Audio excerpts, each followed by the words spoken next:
Welcome to the Word Potions podcast. I'm Christopher King, and this is Strangers at Bars Sometimes Bite, Part 9. I screamed as gravity kicked in and pulled me down. I flipped end over end, desperately flailing for something to grab onto. There was nothing, just empty air. Lazuli yelled something at me, however, I didn't have the mental bandwidth to process what he was saying. A few seconds of intense fear, and I splashed into a deep pool of water. Lazuli grabbed my ankle and began swimming down. Shots punctured the water around us, but as we were already fairly deep, the resistance of the water severely leached the energy out of the metal projectiles. My lungs began aching, then burning with a desire for fresh air. I soon grew desperate, flailing and writhing, trying to swim back up to the surface. It was no good. Lazuli had an iron grip on my ankle, and no matter what I did, he held on, dragging me down. Just as my vision was about to be replaced with inky blackness, we broke through the surface of the water, and I gasped as fresh air entered my nose and mouth. I looked around and saw what appeared to be the same exact cavern we just left. I was about to dive under again, fearful of a hail of bullets, but Lazuli grabbed my shirt and pulled me to the nearest shore. "Whoa there, Tiger. Don't go that way. You'll be swimming right into the muscles of a dozen guardsmen." "Where are they?" I could barely get the words out as I was still gasping for as much air as possible. I allowed my gaze to wander around the cavern we were in. There was something different about this one. The walls had a sparkle to them I hadn't noticed at first. "Where the hell are we now? This can't be Elhaven." As if to answer my unspoken question, Lazuli responded, "Welcome to Evalis, my homeworld." My gaze snapped back to Lazuli, as if drawn by a magnet. "What do you mean, Evalis? You can't be talking about the Elvar homeworld that is an entirely different planet, do you?" "That's exactly what I mean. Things are a bit different here, so prepare yourself," said Lazuli. "What the hell, Lazuli? I don't want to do this. I think I'm just gonna go back and chance it with those rifles." Lazuli watched me with amusement in his eyes. I calmly turned and walked back toward the pool. "So you're just gonna go back and die?" he said. "No, they might be gone by now." "Do you honestly think they'd give up that quickly?" asked Lazuli. I sighed. This really sucked. A rock clattered from somewhere up the cavern's passageway. Lazuli whirled and aimed his hand cannon. "We'd better go. It's not safe here. We risk being discovered." Lazuli began walking up the rocky path, swinging the muzzle of his gun back and forth. I followed, shaking water from my boots. Then I stopped and looked at Lazuli. I remembered what he promised to do to the humans. "Stop. You're not going to control us humans." "Oh please, it didn't even work that well. Feltra's magic is hard to control for us Elvar." I was able to recruit a couple hundred people, but that's about it.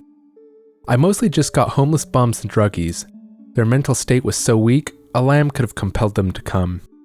They'd be dead in a few years anyways. "But that's wrong," I sputtered. "Maybe, but it's what I need to save my people. I'm really doing them a favor. They no longer live a life of complete waste. Can we go now?" God, if I had any other choice. I followed Lazuli up the steep embankment to a sandy path that led away from the pool of water. Lazuli led me to an opening in the wall of the cave. It led us down a series of twisting and turning tunnels, sloping lazily downward. "Why are we here? Couldn't we have hidden out in Elhaven?" "Nah, too easy to be found. My base of operations is back here in Evalis. It seems that I'm one of the few that knows about this little back door between worlds." I rested my hand on the hilt of my blade. Immediately a voice not my own filled my mind. "Let's get more of that delicious blood. What say you, Jeremiah Hampton?" A powerful urge to stab Lazuli came over me. I remembered how much he'd taken from me. Before I knew what I was doing, I'd drawn my blade halfway out of its scabbard. Lazuli whirled around upon hearing the sound of the sword being drawn. The instant before it cleared the scabbard, he kicked the end of the handle, sending it back into its sheath with a forceful snap. "What are you doing, Hampton?" asked Lazuli.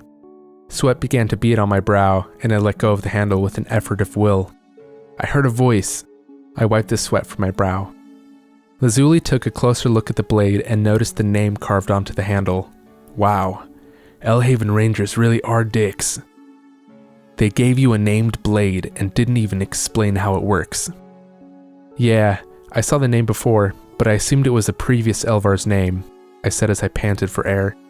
We continued following the path cut into the rock. No, it's the name of the soul trapped inside. They don't fully work on Earth for some reason, but the blade awakens when returned to Evalis. What do you mean awakens? I asked, glancing down at the blade resting against my hip. Your blade is alive, like it literally has a soul. How is that possible? I asked, glancing nervously down at my blade. How should I know? I don't make them. All I know is that the different ones make the user feel different things. Some famous blades had the ability to make the user feel calm, peace, anger, even hunger. Imagine feeling the need for a meal every time you touch your blade. Despite the situation I found myself in, I grinned. That'd be horrible. Do they help with anything else? Well, that depends on the blade. You could have one that bursts into flame, which is really awesome, or one that is only sharp when cutting vegetables. You never know what you're going to get when forging the soul into a weapon. I nodded, and we continued up the cave's rubble-strewn passage. Lazuli set a fast pace, and before too long, I began to sweat. Hey Lazuli, what did you mean about those guards wanting to kill us? Oh yeah, that. Ever wonder why a high noble son is serving as a gate guard? No, not really, I replied. I didn't really have time. Things progressed so quickly. Fair enough. Heldon grew up in a privileged environment, used to getting whatever he wanted. He grew so lazy that he eventually refused to even respond to his father's summons. At which point, Castor sent him to do a round of duty with the gate guards. Okay, that makes sense, but why was he killed? Surely it couldn't have been a boggle. Oh, of course not, laughed Lazuli, his voice echoing down the cavern halls. It was Castor, obviously. I stopped and glanced at Lazuli. No way! A father killing his son? For what reason? Unfortunately, Castor knows all about you and perceives you to be an agent of mine. He was probably just scared of you assassinating him. Okay. So he was scared of me and wanted to kill me. How does his son tie in? Easy. Castor's son is a disgrace and only brings his family a bad name. His agents reported your little incident with Aladra, which gives you a good reason to murder Heldon. They capitalized on the situation and decided to take out 2 flyers with 1 shot. And you know this is fact? I asked, resuming my pace. No, but it does seem logical, yes? I suppose. We traveled at a steady pace, Lazuli occasionally stopping to consult a map on a small tablet he carried in one hand. What's that? I asked. This is a map of the caves. It's not perfect, but we have a fairly comprehensive set that will guide us to the city. Lazuli pushed another button, and the image expanded to a 3-dimensional projection of the cave system. We are here, and we need to go here, said Lazuli. I saw where he pointed and frowned to myself. We really need to go down deep, don't we? Like I said, we are on the outskirts of Elvar territory, near the surface, so Felchers tend to find their way into these tunnels and attack anyone they come across. Has it always been like this? I asked. Yes and no. Our latest truce has held for the last 50 years, that is, until High Noble Castor came to power. He refused to pay respects to the Felcher Archon at a peace meeting, which heightened tensions.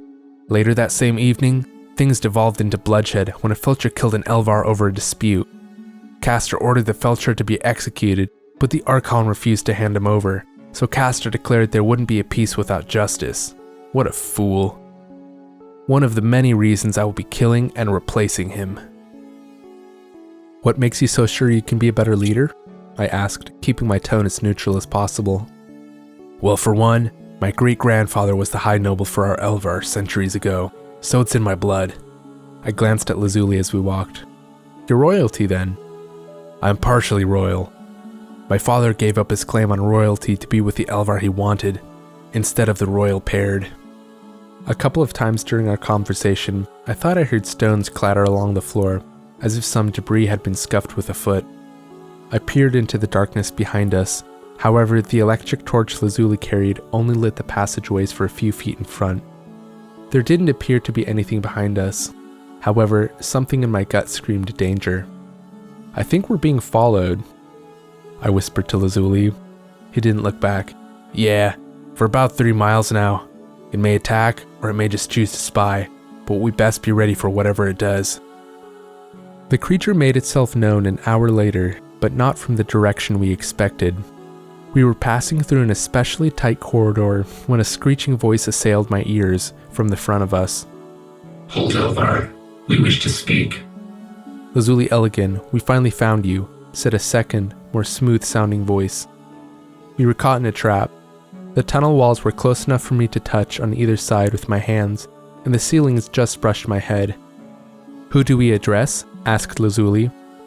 I am the shaman Thurtai, Archon to Clan's Lothal Egreth, said the screeching voice. And I am Jessel, priest to the Holy Church of Evalis, stated the smooth voice. Lazuli illuminated the two beings in front of us. They stepped closer into the lamplight, but stopped when Lazuli pointed his hand cannon at them. This creature was thin and stooped, walking with the assistance of a tall staff that barely fit into the small passageway. It wore a cloak made out of pelts and a hood over its head, obscuring its face. Its legs and arms were twig-like and extremely dry-looking. Instead of regular toes and nails, it had talon-like appendages that curved into vicious hooks. I am here to speak with Elvar leadership. Will you guide me to one of your habitation cities? The creature spoke with a grating voice. In response, Lazuli's lip curled and he spat at the creature's feet. Felchers have nothing but hate in their heart for Elvar. By Evalis, I will kill you here and now. Lazuli tightened his grip on the gun, and I was afraid he would shoot. The priest stepped forward and placed himself between the Felcher and Lazuli's gun, holding up reassuring hands. I noticed the coarse skin and calluses on his hands immediately, as if he'd lived his life working with his hands instead of praying. The priest stepped forward and placed himself between the Felcher and Lazuli's gun, holding up reassuring hands. Please, brother, refrain your hate. We all have good reason to be angry, but this Felcher has a noble purpose, said Jessel. Lazuli's face twitched in a series of quick emotions: hate, disgust, contempt. He lowered his pistol for a moment. I won't shoot a priest of Evalis. Even I have some standards. Fine, speak. Why do you come forward now? My people are warlike and ambitious. It's true, but you are the ones that struck the first blow. Your weapons are advanced beyond anything my people can create. My people are afraid they will all be destroyed. They felt they had no choice but to be defensive and strike first. Summoning Baktalis was a mistake. Murdering an entire city of yours was a mistake. My people had forgotten how evil Baktalis was, and why we sealed it away in the first place. I tried to warn them, but they were blinded by fear and anger. Lazuli smirked. You can't control your deity, so now you come to us for help. It is as you say, replied the hooded figure. Wait, Lazuli. What if this Felcher is telling the truth? He could seriously be a big help to us, I said. No. Felchers are treacherous liars and deceivers. None can be trusted. Lazuli barked out the words, his eyes casting daggers at the being before us. How do we know we can trust you, Thurtai? I asked the question, probing the depths of the shadowy hood. All I saw were two faint golden orbs reflecting the light of the torch. I believe the way forward is to make peace with Elvar and make amends. If not, only one of us will survive the coming conflicts. We were tasked with nurturing Baktalis, but it has been feeding on my people. It does not distinguish between friend or foe. That's just pitiful, growled Lazuli. It's not just our problem. Once it finishes with us, it will come for you. You have mighty weapons, but can you be sure that you have the strength to defeat a deity all by yourself? I have valuable information, and the whole of my clan is willing to assist. I raised my hand. Lazuli, I know I'm new here, but we should give him a chance. How about it, Thurtai? We'll know that you mean well if you lure us to an attack before it arrives. I glanced at Lazuli, and he begrudgingly nodded.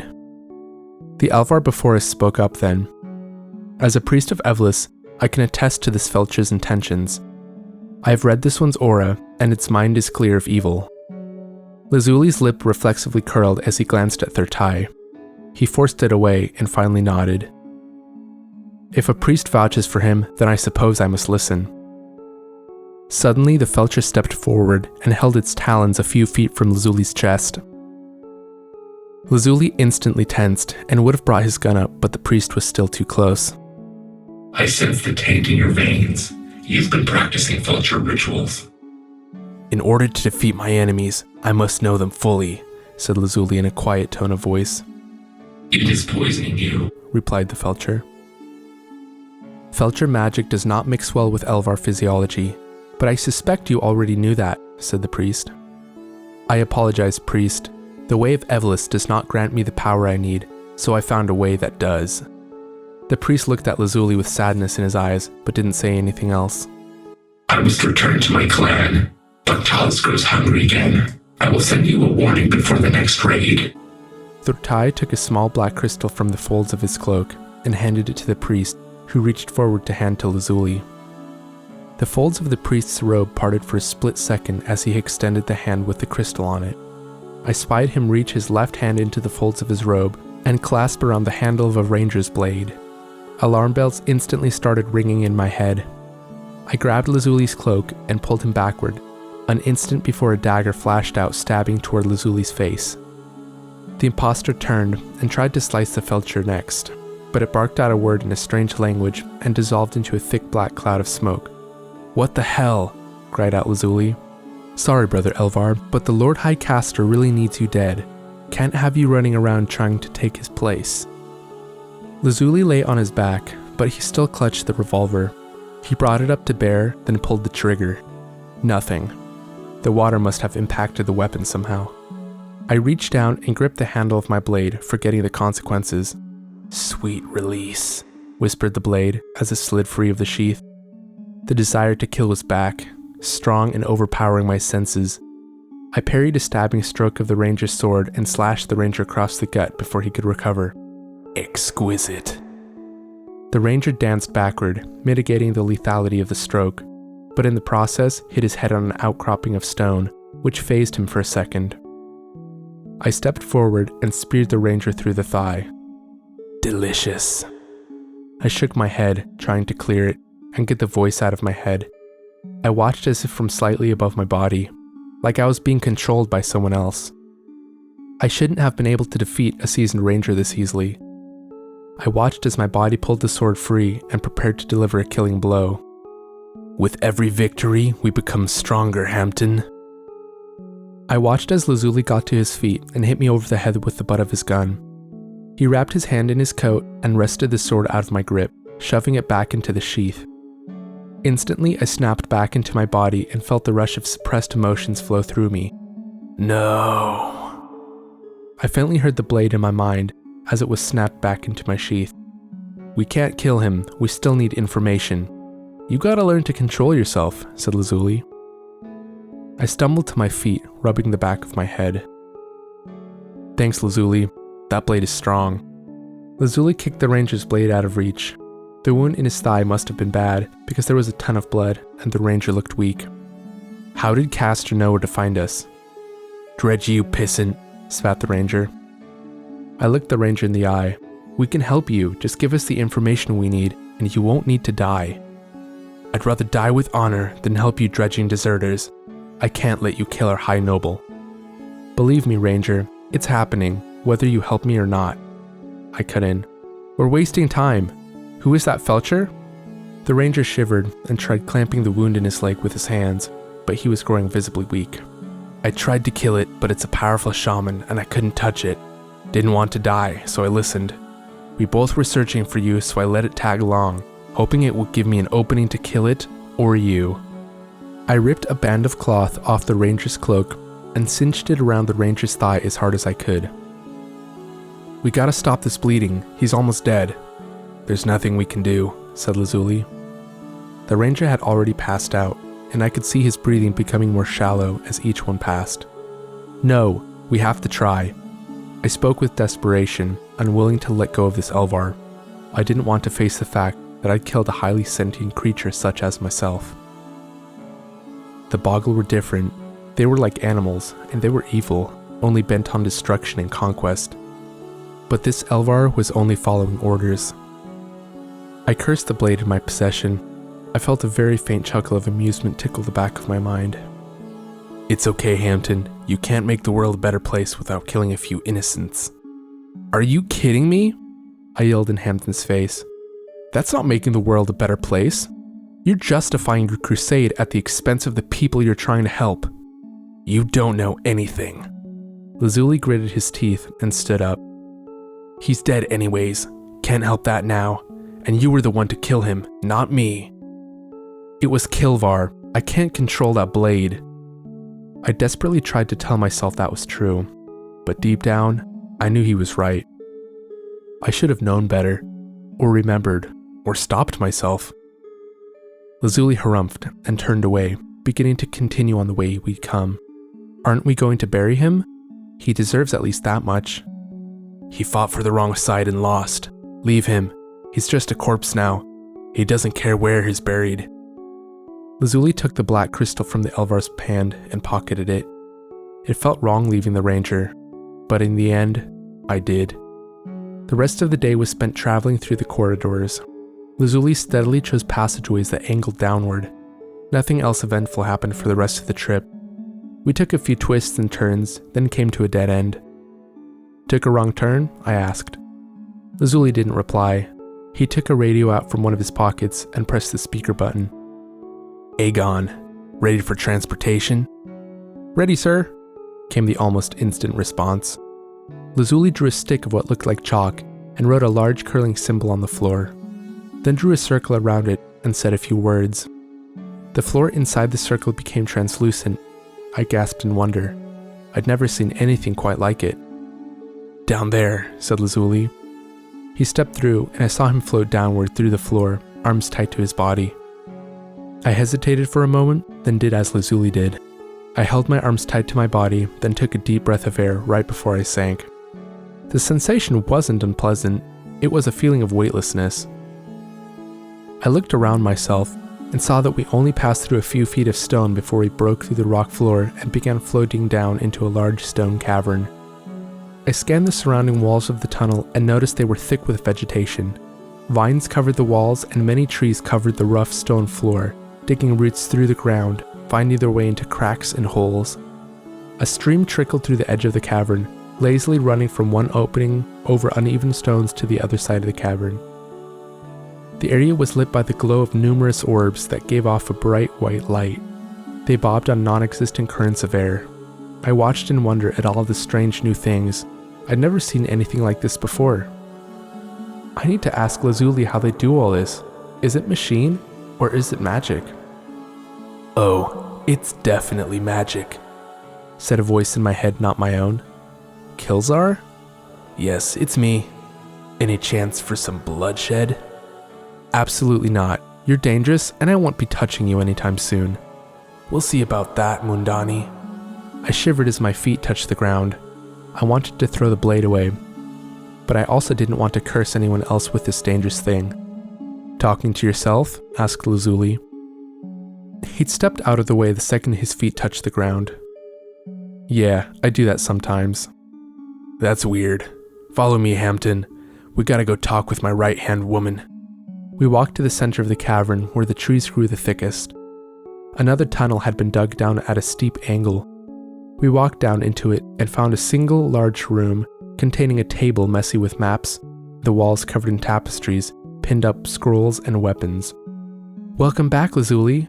May the stars of Evalis shine on your head. And on you, Keela. Glancing around the room, I saw a beautiful female Elvar standing at the table. Her body was covered in skins and pelts. A large scoped rifle leaned against the table next to her within easy reach.